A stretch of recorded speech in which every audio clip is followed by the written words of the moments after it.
Good afternoon, everybody. Dr. Vasquez here, coming to you live. I mentioned in some of my recent videos that I had to do some stuff that I didn't want to do, like hassle with one of my attorneys. I realize that sounds like a small thing, and in the scope of the world, of course, it is a small thing. But for me, that interpersonal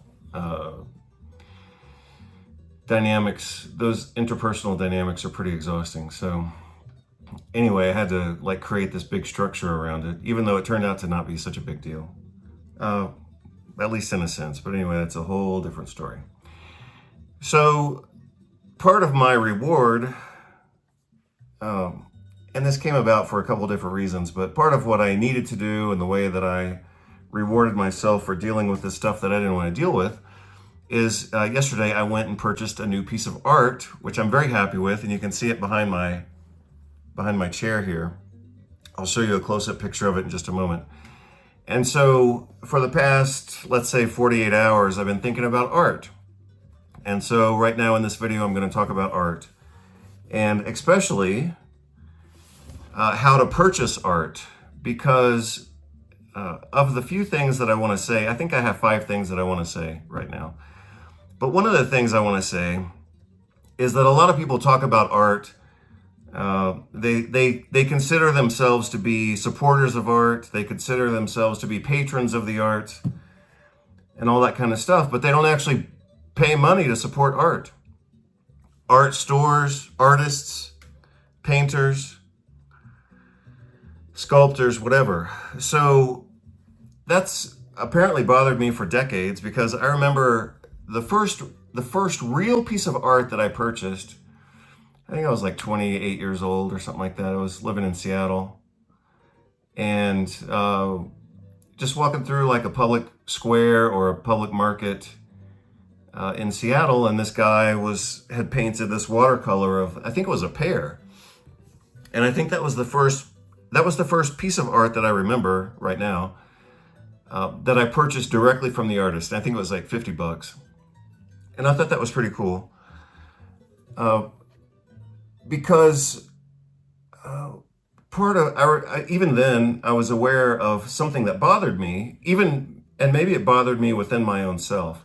Actually, I had purchased a few pieces of like little handmade things before, but anyway, this was my first piece of like what felt like to me like my first piece of legitimate art from an artist who was actually selling his own work.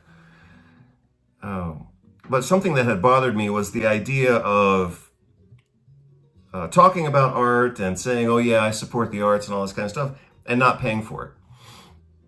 So I kind of had to put my money where my mouth was, literally, and purchase this painting from this guy. It was actually quite large. It was like a poster size. But anyway, as I recall, like I said, that was the first piece of art that I actually purchased in real life and living time from the actual artist.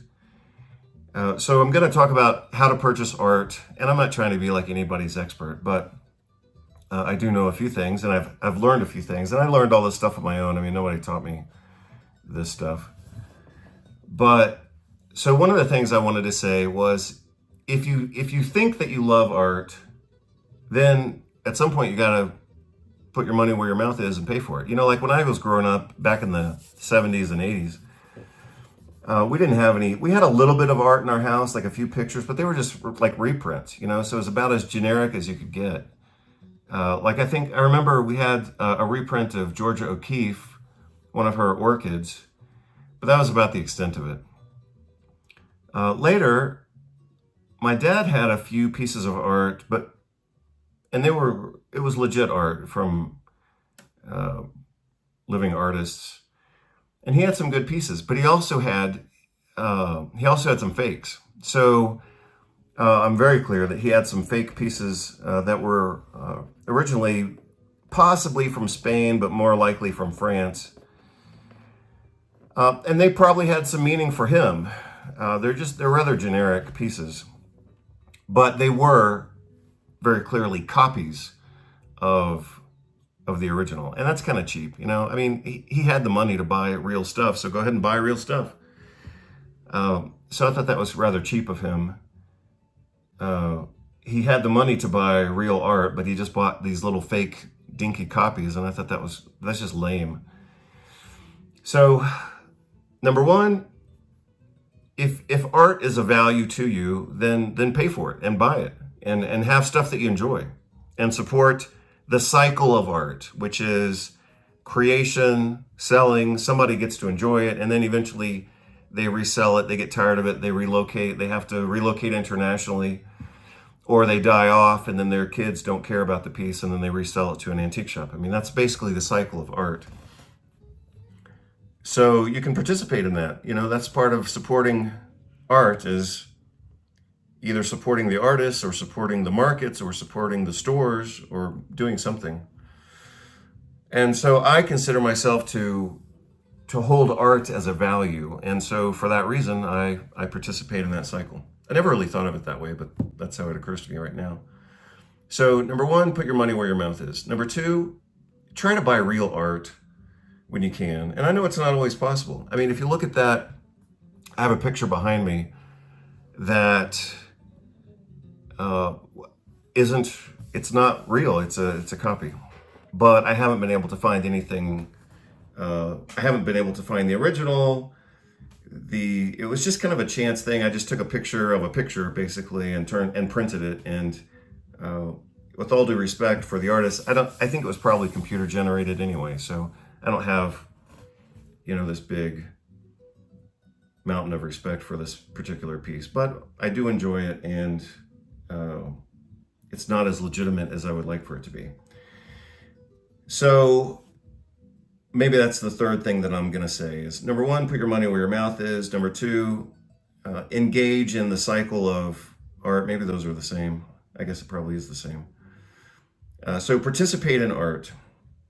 Oh, yeah, that's right. And try to buy real stuff, not just, copies. The other two things that I wanted to say about art, the other two things I wanted to say are the things that I've already said about wine. So if you saw my video about wine, then you're going to see me right now repeat what I've already said about wine, because it applies exactly to art. So you might, there's some level of mysticism about wine and what's a good wine and should you buy the wine and is it worth the price and all that kind of stuff. So remember what I said before, and this is from the actor and comedian John Cleese, because he was the original source of this idea, for me anyway. And he said, a good wine is a wine that you like and that you're willing to pay for. And the same thing is true of art. So a good piece of art is a piece of art that you like and that you are willing to pay for. It doesn't have to be anything more than that. However, in my case, for me, I have to add a third thing, which makes number 5 on my list of topics for today. And that is, it has to have meaning. So I'm aware that for some people, the meaning or the significance of a piece of art might be in its retail value. Like, so they buy it and then they think in 20 years it's going to have value. I'm not an art investor. I buy what I like. But I'm certainly, I know that some people are investors in art. I'm certainly not, and I would never want to be. If I was like, well, it's not my game, and I hope it never is. But for me, the meaning that I find in art is it has to mean something to me in my life at the moment, and hopefully, forever. And that piece that I just bought yesterday, you can see it hanging right here. I'll show you a close-up of it. I looked at it and I thought, wow, that's a classic piece of art. It's a recurrent motif. I mean, this isn't the only piece like that, of course. But that's a recurrent motif. It's a hunting motif. So, like I said, I think good criteria for purchasing art is you have to like it. No one else has to like it. But if you're going to pay for it, obviously you should like it, and it should be in your budget.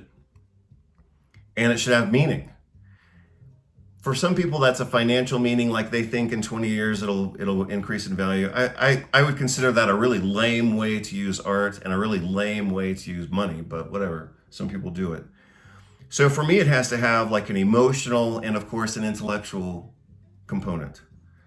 So the emotional and intellectual component of this new piece right here that I just bought yesterday is that it signifies it's a hunting piece.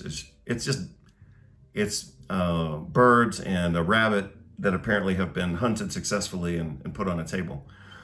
So number one, I can appreciate it as a classic motif. Number two, I can appreciate it kind of as a masculine motif because commonly men are engaged in hunting. And when I was a kid, growing up in Texas, we certainly did a lot of hunting and fishing. So it has meaning in that sense. However, the meaning that it had, like, I actually left the store. I looked at it and I thought, wow, that's a classic piece. And the price was reasonable. And then I left the store and I went to another store and just to kind of see if they had anything better. I mean, I wasn't like in love. It wasn't like love at first sight. I liked it, but I didn't love it. But then I came back and looked at it again and I thought, wow, now I understand what this piece means for me. And what the piece means for me is that I consider it to represent a necessary but ugly transition in the sequence of life or a part of life. And so, for example, it's birds, and I think it's like 3 or 4 birds. Let's say it's 3 birds and a rabbit. Everybody's going to say they love birds. Birds, cute, bird hunting, bird watching. Everybody gets out their binoculars and they look at the birds and they listen to the birds and they say, oh, I love birds. Yeah, right. So people love living birds. Well, a lot of everybody, just about, unless you're strictly, vegan or vegetarian. But a lot of people eat birds. Quail, pheasant, dove. I used to go dove hunting when I was a kid growing up in Texas. I had my own shotgun, of course. But people eat chicken and duck and turkey. So on the one hand, we love living birds, and they're kind of cute and fun if you've ever had chickens. And then we also love to eat those birds. But the transition from a living cute bird to a bird on your plate is a dead bird or a dead animal. Same thing with rabbits. Everybody says, oh, rabbits are cute. And then every once in a while, if you're cold, especially, you want to eat like a rabbit stew over here.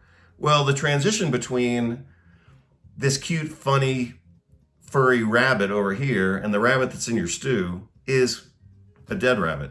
And so that's what's, depicted in the painting.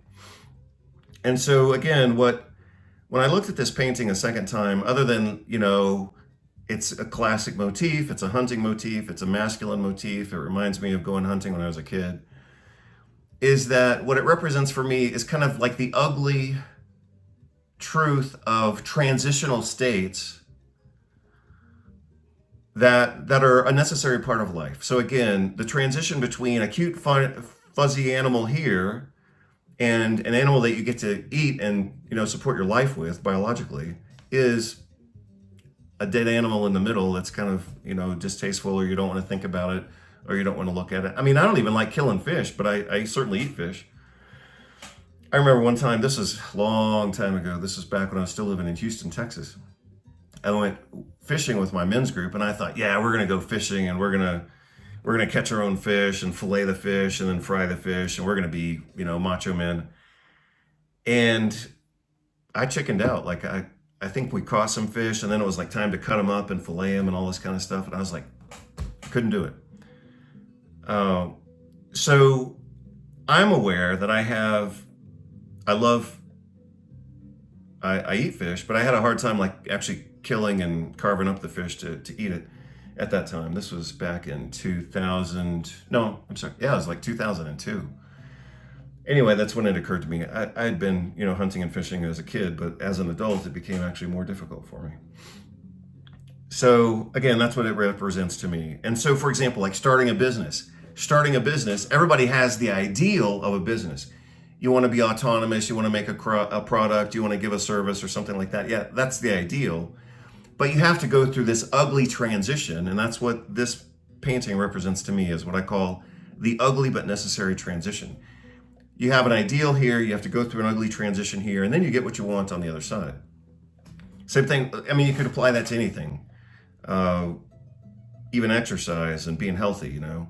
You have the ideal of being healthy over here, but you have to go through that ugly transition and then you get what you want over here. So again, when I looked at that painting and I thought, wow, it kind of represents the ugly but necessary transitional period of life. I thought, wow, that's what it means to me, and so I'll buy it. I have, of course, purchased a few other pieces of art. Sometimes I just like them or whatever. I've got one that I have on the wall here. I can't show it to you right now unless I like reverse the camera, but I'll just take a picture of it and I'll put it into the video. It's just a picture of it's a painting, I presume. Could be like a charcoal or crayon or whatever. But I think it's a painting of a pencil, and it's a worn down pencil that's been used down to its nub. And of course that works for me. It has meaning because I'm a writer and I've written, you know, however many books and hundreds of articles and things like that. So again, I like it, I could afford it, and it has meaning for me. It wouldn't have meaning for my wife because she's not a writer. But like I looked at it and I said, wow, that's me. I gotta have it. So I bought that in Spain from whatever market down the street. I actually remember where it was. It was in Orense, Spain. But that's a good example of a piece. I liked it. I could afford it. It came with a frame. That's the other thing about buying art, is that a lot of times the frame actually costs more than the art. So I remember when we were living in Barcelona, I bought a watercolor. It's actually a Batik, or I think it's either Batik or Batik. I'm not sure. It's a painting process that involves wax and all this kind of stuff. But I bought this piece of art at the local market. I think it was on a Sunday. And I think I'm going to guess that I paid $400 for it or something like that. But the frame was actually $800. So anyway, when you buy art, you also want to think about the frame, because sometimes the frame costs more than the art itself. And the frame was perfect. Obviously, you can buy a cheap frame if you want. But if you want to buy, at times, sometimes the appropriate frame for a piece of art is a cheap piece of wood. It doesn't have to be more than that. But some pieces of art look better in a, you know, frame of painted wood and looks like gold or whatever. And that's what this painting needed. So I paid more for the frame than I did for the art. So this particular picture of this pencil was already framed, and the frame was actually great for it. So I bought it. So anyway, that's two pieces. I'm gonna show you one or two more pieces that I've purchased that are good examples of, did I like it? Could I afford it? And did it have meaning for me? So here's a piece that I actually bought in what turned out to be my last trip to Paris. This was back in 2017. So, and this piece was a little bit more expensive. I don't even remember what I paid for it. Let's assume, I'm guessing, the thing is I didn't even have the money in my account. I had to pay for it with two different transfers. So that's part of the reason why I don't remember the price for it, is because I had to pay for it twice, so to speak. But this piece was a little more expensive than I would want to pay, but I did, obviously I bought it. It's a bronze, it's original. It's probably the only piece like it. And it actually has the engraving here, very difficult to read. And even more difficult to read because it's probably in French, but it does say Paris. That's the last word. I'm kind of guessing that it may say that it was produced in 1938, but again, I can't really make it out. I don't know who the artist is. It's a bronze. I mean, this is the real deal. You can see the plaster of Paris still stuck to it. So this was, again, back in 2017, as I recall. It was winter, and I was really exhausted. And so we took a few days off from the routine. Again, we were living in Spain, so we just took a train to Paris. And I wanted to go to the antique market there, and then we, from there, went to Amsterdam for like 3 or 4 days, and then came back through Paris, and then back to Barcelona. So I saw this piece in a artist market, flea market, and this was like getting hit with a bolt of lightning. Like, I had to have this piece. And that's why I think I paid a little more for it than I would otherwise. So you can see it's basically a blacksmith, because you can see his hammer here, and he's got his chisel here, but he's a blacksmith who made a book. And that was totally me, right? So, like, for my books, I create them, I outline them, I research them, I do all the drawings. Like, so on my books, I do everything. I do everything. So I'm actually quite happy and proud of my books, and that's what makes me an authority, is because I am the author of my books. Contrasting to some, bullshitters who, use ghostwriters, and I know some people who use ghostwriters, and I got no respect for them. But I do everything in my books. If it's right, it's because I made it right. If it's screwed up, it's because I screwed it up. Or if it's a typo, it's because I missed it. But if I'm right because I worked to be right. And so when I saw this, a blacksmith, sitting next to his hammer and chisel, and here's another book. I don't even know if I saw that one before, but here's another book behind him, and he's got this big book here. I was like, that's me. That's my life. So I had to buy that one. Let's see. I guess I'll show you one more example, because this is one that I just bought last month in Mexico. And this is a little more chaotic, but I'll show you this one. So let me show it to you I'll show it to you how it is. This is obviously a bust, and I wanted to buy it even before I knew who it was. So the base of it actually turns, because it's screwed in at the bottom. So when I first saw it, it looked like this. It didn't have the guy's name. So I didn't even know who it was. I just thought, wow, it's kind of classic European style. I'll buy it and I think it was cheap. I don't even know what it was, but it wasn't that expensive. I bought this in Puebla, Mexico. And the guy told me it was a bronze, and it's obviously not a bronze. The guy didn't know. The guy who owned the store didn't know it. He didn't even know antiques. But it's not bronze. Even though it is metal, but it's not bronze. Anyway, the guy's name represented here is Gambetta. His first name is Leon, or not. I guess you could pronounce it Leon if you're an American, but maybe it is. In Spanish and French, it's probably more like Leon. But anyway, his first name is Leon, and his last name is Gambetta. I didn't even know who he was, but I'll tell you the two stories behind this particular piece. One is, and this is going to sound weird, but here it is. This is the meaning that it had to me. The meaning that it had to me is I looked at this. I was just, it's just a random antique store. And I looked at this piece and I thought, wow, I wonder what my life would have been like if that guy had been my uncle. Because I had two uncles. I had a maternal uncle and a paternal uncle, and they both sucked. I didn't like either one of them.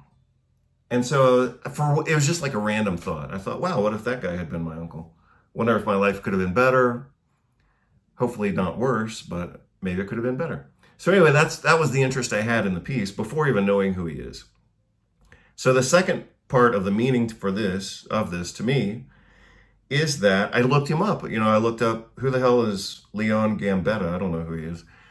Turns out he was, for a brief time, he was a politician in France after the Napoleon rise and fall. And for a few months, he was actually prime minister of France. So this was back in the, early or mid 1800s. And he was a politician. He fought for whatever he thought was right. He was shot twice. Apparently he shot himself by accident in the arm or something like that. And he died very young. He died when he was 44 of stomach cancer. So anyway, that's unfortunate. And I don't relate to him based on those things, other than he was a politician and fought for whatever he believed in. But the cool thing is that he, when he was a politician in France, sometimes he was popular and sometimes he wasn't popular. But at one point he had to exile himself from France to protect himself. and he exiled himself to San Sebastian, Spain, which happens to be probably my all-time favorite place in the whole world, and where I lived. Actually, that's where I wrote Inflammation Mastery. So Inflammation Mastery was actually revised and mostly rewritten in San Sebastian, Spain. So I thought that was super cool. And then I was even more happy that I paid whatever I paid for this. But again, it's an example of when you want to purchase a piece of art, do whatever you want. My criteria for purchasing art is I have to like it, like instinctively. But I'm not going to buy something just because I like it instinctively, probably. But I have to like it. It has to be a price that I can reasonably afford, and it has to have some type of meaning for me. Like, I don't think I'm ever going to resell this piece. It's a pretty cool piece. But I don't think I'm ever going to resell this and make money, and I don't even care. But it does have some meaning for me, insofar as he's a man who stood up and fought for what he believed in. He endured some physical accidents, and I certainly have as well. And he exiled himself to San Sebastian, Spain, which I think is awesome. If you see those big printed photos behind me, that's the port of San Sebastian, Spain. This one on this side, that's one of the two main beaches of San Sebastian, Spain. This is called the Concha. The other one is called, I don't even remember right now. It has kind of a weird name. It's kind of an ugly name, but I don't remember. This is the Concha, which just means shell, because it's shaped like a C, the letter C. So that's the big beach in San Sebastian, Spain. Gross, I think that was the name of the other, that's the name of the other beach in Spain. It also has a C shape, and it's the one that's popular with surfers because the waves are bigger. That's also the beach where I almost drowned in 2022. I talked about that on the website. But I was drowning. It's not like I could have drowned. I was in the process of drowning. And two surfers came and saved me. They actually had to save me twice. They came and saved me, and then they let me go. But then the tide took me out again, and then they had to come save me again. So anyway, that's the port of San Sebastian. That's the big beach of San Sebastian. The other one, gross. I don't have a photo of it, but a lot of people die there. And then that other one, that's Barcelona. The other one's Barcelona. So anyway, those are things I think about with regard to purchasing art. Number one, put your money where your mouth is. If you say that you love art, then engage in it. And that means putting your money where your mouth is. The same thing is true of music. If you love music, then go see a concert. Give your money to the people who are actually making the music that you love. So, number one, put your money where your mouth is. Number two, try to buy original art, because then you're more engaged, like in the core cycle of art, which is creation, selling, enjoyment, and then reselling. That's the cycle of art. And like I said, I just made that up, but apparently I think it's true.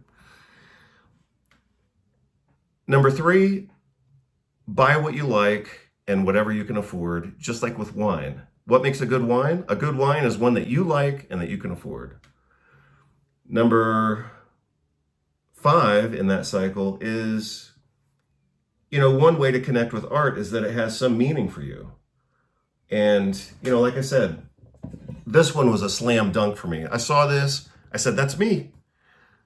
I'm the guy who busts ass with hammer and chisel to write these books. That's me. I gotta have it. So I bought it. I couldn't even afford it, apparently, on one of my credit cards. So I had to do a PayPal transfer, and then the other one was credit card. I remember that. And then, like I said, with this piece, this picture of a pencil, that would probably not have meaning for most people. Like I said before, it wouldn't have any meaning for my wife because she's not a writer. But I've been writing books and articles, for 30 years. And so for me, it has a lot of meaning, even as simple as it is. And this other thing about this bust of Leon Gambetta, I immediately liked it. First of all, I like antiques, especially European style antiques. I immediately liked it. The price was okay. But then I thought, wow, what if that guy had been my uncle? I wonder what my life would have been like if it had been different. Maybe it could have been better or worse. I'm not saying, he's not like my superhero or something. It's just kind of a visceral idea.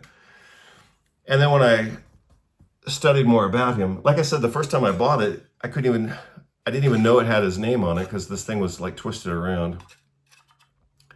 And then later I saw that it was Leon Gambetta, who survived a few injuries and personal attacks, just like I have.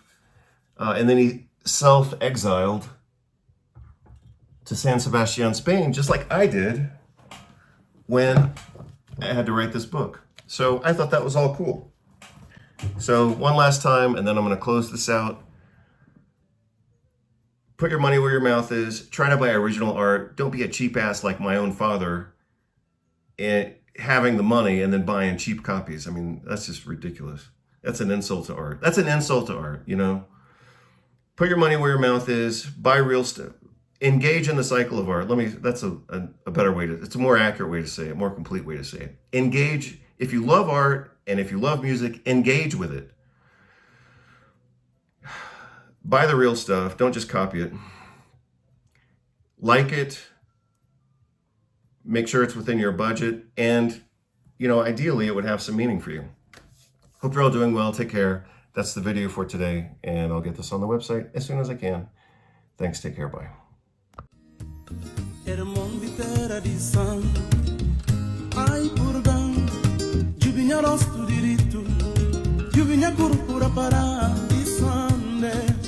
Tendur di Paloma, Cucum Sapadinho, Wilson do Sandro também.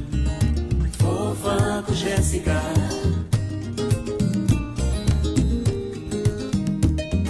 Cassivi que cuida na boa, como estira na minha nome, pra que cuna brinca com minha nome, de nome. Cassivi que cuida na boa, como estira na minha nome, pra que cuna brinca com minha nome, de Padilho, lembra a terra sagrada, Cacheu da Silva, a Vigêmea,